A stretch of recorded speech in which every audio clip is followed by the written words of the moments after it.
दूसरी रील में एक ही चीज दिखाई देती है, गेट रेडी विद मी। वैसे तो ये ट्रेंड अब काफी पुराना हो चुका है, लेकिन जब ये ट्रेंड आया था स्टार्टिंग में तो ये बड़ा सिंपल था। लोग मेकअप ट्यूटोरियल्स बनाते थे, फैशन टिप्स देते थे, ऑफिस या कॉलेज रेडी होने का रूटीन शेयर करते थे। लेकिन धीरे धीरे ये ट्रेंड एक नई डायरेक्शन में चला गया।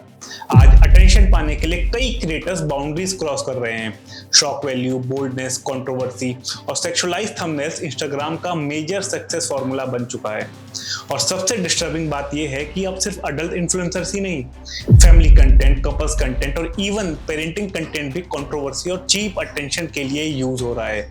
और इसीलिए आज की वीडियो में हम बात करेंगे get ready with me culture actually है क्या, इंस्टाग्राम का एल्गोरिथम आखिर काम कैसे करता है और क्यों बोल्ड और प्रोवोकेटिव कंटेंट ज्यादा वायरल होते हैं। तो वीडियो को एंड तक जरूर देखिए, क्योंकि आज हम सिर्फ इन्फ्लुएंसर को ब्लेम नहीं करेंगे, बल्कि ऑडियंस साइकोलॉजी और इंस्टाग्राम बिजनेस मॉडल्स को भी समझेंगे। 2 चाय दादा और एक मैगी। और अभी जो आप देख रहे हो कि एक लड़की यहाँ पे एक ऐसी ड्रेस पहन के आई है, इसमें आपको क्या बुरा लग रहा है? अच्छा लगा आपको देखने। कच्ची कली साडा मासूम चेहरा, नियत नूरानी साडा दिल है सुने। मम्मा हाँ जी, क्या कर रहे हो? बिंदी लगा रही हूँ। वाओ, बड़े प्रीटी लग रहे हो आप। GRWM यानी गेट रेडी विद मी, ये ट्रेंड पहले YouTube पर काफी पॉपुलर हुआ था। क्रिएटर्स मेकअप लगाते हुए अपनी लाइफ स्टोरी शेयर करते थे। फिर इंस्टाग्राम रील्स और शॉर्ट फॉर्म कंटेंट आ गया और get ready with me suddenly explode कर गया। क्यों? क्योंकि इंस्टाग्राम एल्गोरिथम को ऐसे कंटेंट बहुत पसंद है। अगर कोई व्यूअर 10-15 सेकंड तक रील को देखता है, एल्गोरिथम समझता है कि ये कंटेंट बड़ा एंगेजिंग है, फिर वही रील और लोगों को सजेस्ट की जाती है। इसलिए क्रिएटर्स कंटिन्यूअसली एक्सपेरिमेंट करते रहते हैं, कौन सा एंगल ज्यादा व्यूज लेके आएगा, कौन सा थंबनेल पे ज्यादा क्लिक हो रहे हैं और कौन सी ड्रेसिंग स्टाइल्स पे ज्यादा एंगेजमेंट बढ़ रही है। और धीरे धीरे कंटेंट इंफॉर्मेटिव कम और अटेंशन सीकिंग ज्यादा हो गया। अब इंस्टाग्राम सिर्फ टैलेंट का प्लेटफॉर्म नहीं रहा, ये अटेंशन इकोनॉमी बन चुका है। जितना ज्यादा अटेंशन किसी भी ऑडियंस का कैप्चर किया जाएगा, उतनी ज्यादा रीच उसको मिलेगी, अब चाहे कंटेंट मीनिंगफुल हो या ना हो। अब एक इंपॉर्टेंट क्वेश्चन यहाँ पे ये उठता है कि क्या इंस्टाग्राम इंटेंशनली बोल्ड कंटेंट को प्रमोट करता है? और ऑफिशियली कभी भी कंपनी ये एक्सेप्ट नहीं करेगी, लेकिन रियलिटी ये है कि प्रोवोकेटिव कंटेंट को ज्यादा एंगेजमेंट लेके आता है। और सोशल मीडिया प्लेटफॉर्म का मेन गोल होता है आपका स्क्रीन टाइम। जितना ज्यादा आप ऐप पर रुकेंगे, उतने ज्यादा एड्स आपको दिखाए जाएंगे, और जितने ज्यादा एड्स आप देखेंगे, उतना ज्यादा रेवेन्यू कंपनी के लिए आएगा।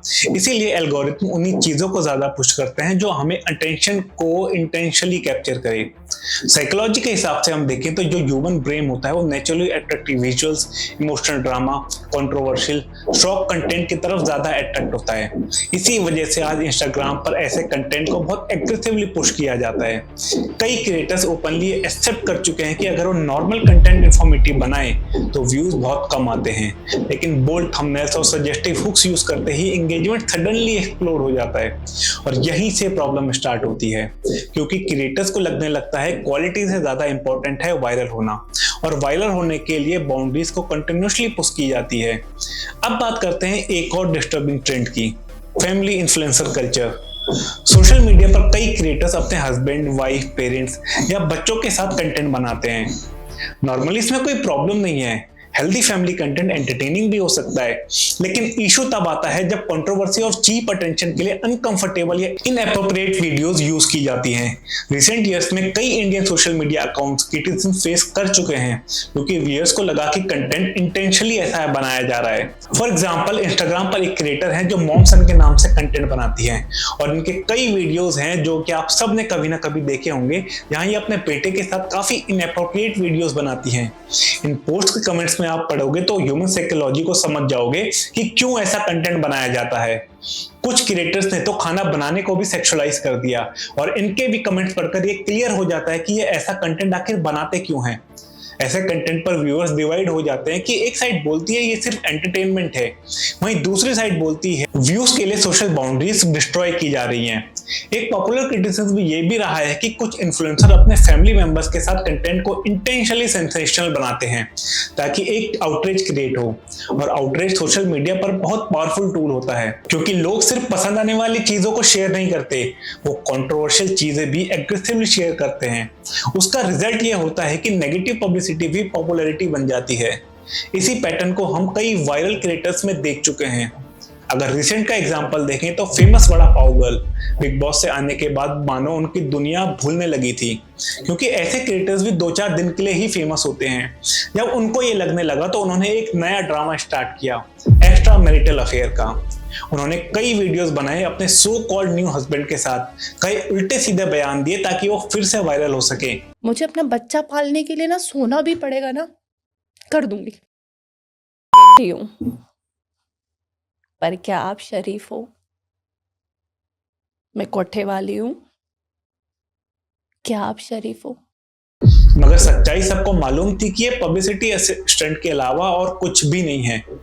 उसके बाद उनका एक और वीडियो वायरल हुआ जहां क्लियरली देखा जा सकता था कि उनका अपने नए हस्बैंड के साथ जो वीडियो कोई और नहीं बल्कि उनके अपने ही हस्बैंड शूट कर रहे थे, जिससे क्लियर हो जाता है कि कैसे व्यूज के लिए फैमिली ड्रामा दिखाया जाता है। और इन सब चीजों से ऑडियंस को लगता है कि उन लोगों की पर्सनल रियल लाइफ जो है वो रियलिटी है, लेकिन बाद में पता चलता है कि ये सब एक स्क्रिप्टेड शो था। फिर भी व्यूज हैं वो मिलियंस में आते हैं। कुछ इन्फ्लुएंसर इंटेंशनली आउटरेजियस ड्रेसिंग या पब्लिक स्टंट यूज करते हैं सिर्फ इसलिए क्योंकि आउटरेज एंगेजमेंट बढ़ाता है। कमेंट सेक्शन में लोग क्रिटिसाइज करते हैं, लेकिन एल्गोरिथम उस समय क्रिटिसिज्म को भी एंगेजमेंट समझकर रील्स को और वायरल कर देती है। ये सोशल मीडिया का पैराडॉक्स है, जितना ज्यादा आउटरीच उतनी ज्यादा रीच। लेकिन इसके बाद अब एक अनकंफर्टेबल ट्रूथ ये भी है कि क्या सिर्फ क्रिएटर्स गलत हैं या ऑडियंस भी इक्वली रिस्पॉन्सिबल है। रियलिटी ये है कि हम वही कंटेंट कंज्यूम करते हैं जो हम देखना चाहते हैं। अगर मीनिंगफुल एजुकेशनल कंटेंट को 5000 व्यूज मिलते हैं और कंट्रोवर्शियल रील को 5 मिलियन व्यूज, तो क्रिएटर्स नेचुरली किस तरफ जाएंगे? अटेंशन की तरफ। सोशल मीडिया का पूरा सिस्टम डोपामाइन पर काम करता है। हर लाइक, व्यू, फॉलोअर डोपामाइन बढ़ाता है और ऑडियंस भी शॉर्ट टर्म अटेंशन स्पैन की एडिक्ट हो जाती है। आज लगभग हर टीनेजर क्रिएटर बनना चाहता है, लेकिन प्रॉब्लम यह है कि उनको लगता है सक्सेस का शॉर्टकट है, बस वायरल हो जाओ चाहे कैसे भी। इसी प्रेशर में कई क्रिएटर्स ग्रेजुअली मोर एक्सट्रीम कंटेंट बनाने लगते हैं, क्योंकि एक बार ऑडियंस को शॉक कंटेंट की आदत लग जाए, नॉर्मल कंटेंट बोरिंग लगने लगता है। ये एग्जैक्टली वही साइकोलॉजी है जो रियलिटी टीवी और क्लिकबेट मीडिया में भी दिखाई जाती है। अब सवाल यह है कि इसका लॉन्ग टर्म इंपैक्ट क्या होता है। सबसे पहला इंपैक्ट है अनरियलिस्टिक एक्सपेक्टेशंस।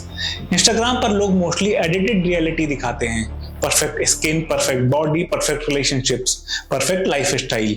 ऑडियंस इसको अपने आप से कंपेयर करने लगती है, मेरी लाइफ इतनी एक्साइटिंग क्यों नहीं। ये स्पेशली टीनेजर्स पर डेंजरस इंपैक्ट डाल सकता है। बट इसके बाद दूसरा इंपैक्ट है डीसेंसिटाइजेशन। जब ऑडियंस कंटिन्यूअसली प्रोवोकेटिव या शॉकिंग कंटेंट देखती है तो ग्रेजुअली जो उनकी टॉलरेंस है वो बढ़ जाती है। फिर क्रिएटर्स को और एक्सट्रीम जाना पड़ता है अटेंशन पाने के लिए। और तीसरा इंपैक्ट है प्राइवेसी लॉस। आज कई इन्फ्लुएंसर अपनी पूरी पर्सनल लाइफ ऑनलाइन रख देते हैं। Relationship, family fights, emotional breakdown. Short term में व्यूज तो मिलते हैं, लेकिन लॉन्ग टर्म में मेंटल प्रेशर बहुत डेंजरस हो सकता है। कई एक्स इन्फ्लुएंसर्स ओपनली बोल चुके हैं कि सोशल मीडिया वैलिडेशन एडिक्शन उनकी मेंटल हेल्थ को डिस्ट्रॉय कर रहा था। हर पोस्ट पर एंजाइटी, हर रील पर प्रेशर, हर दिन एल्गोरिथम का फियर। और जब व्यूज गिरते हैं, क्रिएटर्स और ज्यादा कंट्रोवर्शियल कंटेंट ट्राई करते हैं। ये भी एक कंटिन्यूअस साइकिल बन जाता है। इसके बाद एक इंपॉर्टेंट क्वेश्चन आता है कि आखिर इसका सॉल्यूशन क्या है? क्या सोशल मीडिया कंप्लीटली खराब है? तो इसका जवाब है नहीं। इंस्टाग्राम और सोशल मीडिया पावरफुल टूल्स भी हैं। इसी प्लेटफॉर्म पर एजुकेशन क्रिएटर्स ग्रो हुए, स्मॉल बिजनेसेस सक्सेसफुल हुए, आर्टिस्ट फेमस हुए, इंडिपेंडेंट जर्नलिस्ट ऑडियंस तक पहुंचे। प्रॉब्लम प्लेटफॉर्म में नहीं है, प्रॉब्लम अटेंशन इकोनॉमी का इम्बैलेंस है। अब इसका सॉल्यूशन क्या हो सकता है? अगर हम सिर्फ कंट्रोवर्शियल को व्यू देंगे तो वही कंटेंट ग्रो करेगा। मीनिंगफुल क्रिएटर्स को सपोर्ट करना इक्वली इंपॉर्टेंट है। प्लेटफॉर्म को क्लियर मॉडरेशन और हेल्दी रिकमेंडेशन सिस्टम्स लाने होंगे, स्पेशली जब माइनर या फैमिली कंटेंट इन्वॉल्व हो। Get ready with me culture एक सिंपल मेकअप ट्रेंड से स्टार्ट हुआ था, लेकिन आज ये अटेंशन इकोनॉमी का सिंबल बन चुका है, जहां लाइक्स, व्यूज और वायरलिटी का प्रेशर में कई क्रिएटर्स कंटिन्यूसली बाउंड्रीज पुश करते हैं। लेकिन आखिर में पावर ऑडियंस के पास होती है। हम जो देखते हैं वही इंटरनेट प्रमोट करता है। अब इसमें आपका क्या ओपिनियन है? क्या इंस्टाग्राम का एल्गोरिथम प्रोवोकेटिव कंटेंट को रिवॉर्ड करता है, या क्रिएटर्स और ऑडियंस दोनों इक्वली रिस्पॉन्सिबल है? कमेंट सेक्शन में अपना ओपिनियन जरूर लिखिए। अगर वीडियो इन्फॉर्मेटिव लगी हो तो लाइक और शेयर कीजिए। मिलते हैं नेक्स्ट वीडियो में।